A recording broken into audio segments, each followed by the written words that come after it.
Hannah leads me to shelves full of colorful dishes. I like some with many stripes, but she says I can't afford them. She picks out a small box of white ones. This should pretty much replace what you broke, Hannah says. I cradle the box gently in my arms, the way I would carry a newborn cat. On the way to the paying place, we pass many red, sparkling cards and much candy. Some of it's even chocolate. Valentine's Day is in a couple of days, Hannah explains. You give stuff to people you like. Plus, it just happens to be my birthday. Hey, when's your birthday? I don't know, I admit. We don't have birthdays in the way that you do. But I know I was born in the time you call summer. Hannah looks confused by this news. It's hard for me to remember that she sometimes finds my ways as strange as I find hers. I must find you a gift, I say, after I pay you back the money I owe for the bus and the washing. How much do I have left? No way, Hannah says. You're not spending your hard-earned money on yours truly. But it would make me very proud, I argue, and it's my duty as your friend. Hannah grins out one side of her mouth, a silly, tilted smile like a new moon rising. Okay, see that little box of heart candy? You could afford that. It must be chocolate, I say firmly. She scans the shelves. Here, she says at last. She hands me a shiny little heart. Perfect. We stand in a long line. When I give the lady my money for the dishes and the heart, my own heart grows so big with pride, I fear it might pop open like a ripe seed pod. I earned this money, I tell her. I take care of a cow. It's a fine job. The lady smiles politely. If you say so, hun. Again, I'm learning that American people don't understand the wonder of a cow. Maybe if they had more cows on the TV machine, people would begin to feel as Ganwar and I do. You can have your dogs and cats, your gerbils and hamsters, and sleek, sparkling fish, but you will have lived just a half-life if you never love a cow. White girl. In front of our apartment, I give the shiny heart to Hannah. Happy birthday and happy Valentine's Day, I say to my good friend, Hannah. 3 boys walk past just as Hannah slips the silver heart into the pocket of her coat. They glare at us with eyes that shoot poison.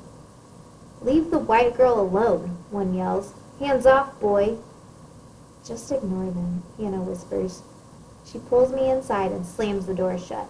A moment later, she opens it a crack and peers out. They're gone, she says. I shake my head. I don't understand, I say. Me neither, Hannah says. Me neither. You shouldn't have pulled me inside, I mutter. They're jerks. Hannah yanks off her mittens. I didn't want you to get hurt. I'm a man, I say, standing tall. Sure you are, Hannah says. I just, didn't see the point in a fight. Why does it matter? I can't explain. Suddenly I feel tired of using words that don't belong to me. Never mind, I say. I trudge up the stairs. My aunt is surprised to see the box for me. A present, she keeps saying. A present for me? She opens the dishes and hugs me hard. You are such a fine boy, Keck, she says. I feel happy about the dishes and bad about the angry boys.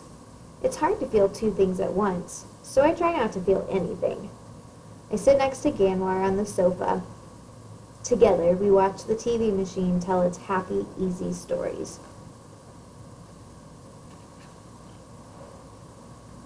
Scars. Every weekend and other days, sometimes, Ganwar and I go to Lou's. It feels good to go somewhere simple, to work and sing and eat cookies with chocolate.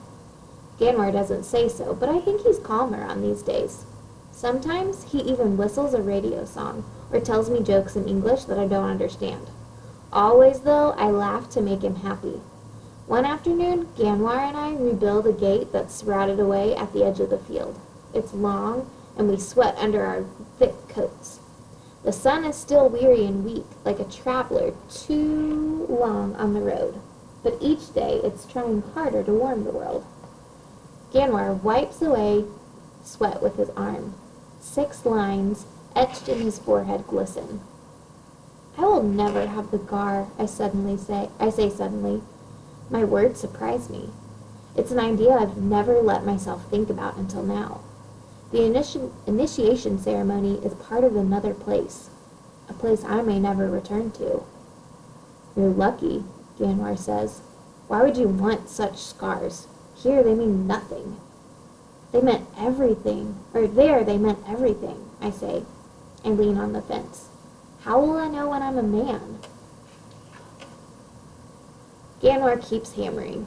When you own a fine car and a house with many bathrooms, then you're a man in this country, he answers with a smile. It isn't so funny, I say. You've been tested, and I haven't. You were brave. I look away. I don't want him to see my eyes and what lies hidden there. Me? I haven't been. Sure you have, Ganwar replies. You were in the camp alone. You came here alone. That's plenty brave. It doesn't take a knife in the hand of a village elder for you to prove yourself. I pick up my hammer and slam it hard against a rusty nail sticking out of the wood. That's easy for you to say. After that, I won't talk anymore. But I hammer many nails as hard as I can. Even with my gloves on, I have a good hurting blister to show for it. Bad news. More weeks pass. Something strange is happening to the world. I hear birdsong now, where only silence filled the air before. Tiny green hints dot the trees and bushes. The snow is getting smaller and grayer, like an old person whose time is past. Dave says it's called spring. One morning, Lou calls us to come into her kitchen. A plate of warm chocolate cookies waits for us. I'm happy about this, until I see Lou's ankle, covered by a thick white bandage. Sprained the dang thing last night, she says, slipped in the barn. Do you have any pains? I ask. Nah. She waves away the question like a troublesome insect. But it's gotten me to thinking, boys. Even with your help, I just can't keep this place running anymore. Wish it weren't that way. I've been here a long, long time. It's time to sell and move on. Ganwar nods. He doesn't look surprised. It's okay, Lou. We knew it probably wouldn't last. I stare out the window. Where will you go? I ask in a whisper. When the farm is sold. Lou lifts her shoulders. I'm not sure. This has been my home for so long. I don't know anywhere else. I have a sister in Los Angeles. She makes a face. Not sure I could stand all that nice weather. What would I complain about? We can stay on as long as you need us, Ganwar says. He doesn't sound mad at all. He sounds like he's used to being disappointed. But what about Gaul? I ask. My voice has a crack in it. Lou looks out the window too. I don't know, Keck. They're going to build a strip mall. Won't be needing a cow, I'm guessing. She sighs. Gaul is very old, tired animal. I don't think we'll probably be able to find anyone who wants her. Sorry, hun. I leap to my feet. My chair falls back with a loud thud. I hate it here, I scream. I want to go home. I run out the door and across the field toward the bus stop. I'm glad that Lou can't follow me with her sore foot. I'm sorry that I'm glad. And I'm mad that Ganwar isn't mad enough.